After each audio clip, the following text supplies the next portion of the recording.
Christ the Lord, our daily bread. Acts chapter 17, verse 30. The times of ignorance, therefore, God overlooked, but now He commands that all people everywhere should repent.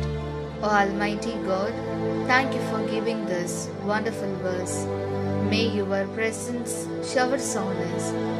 O Lord, we once turned away from you out of ignorance and were wrapped in a life of sin.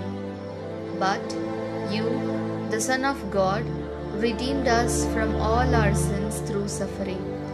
Therefore, by the blood you shed for us, bless us to change our minds, start a new life, and live obediently to your commandments. We ask this in the name of Jesus Christ. Amen. அன்றாட உணவு.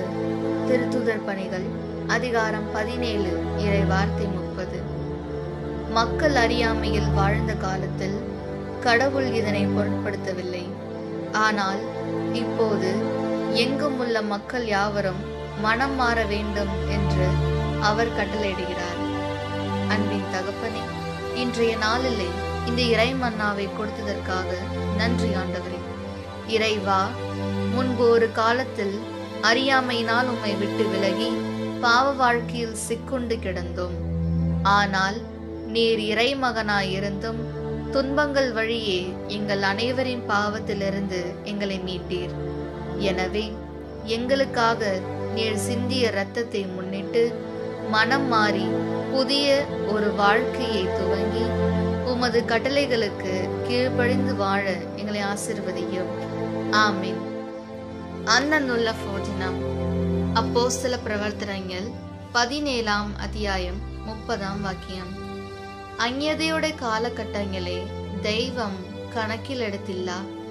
എന്നാൽ ഇപ്പോൾ എല്ലായിടത്തുമുള്ള സകല ജനങ്ങളും പശ്ചാത്തപിക്കണമെന്ന് അവിടുന്ന് ആജ്ഞാപിക്കുന്നു.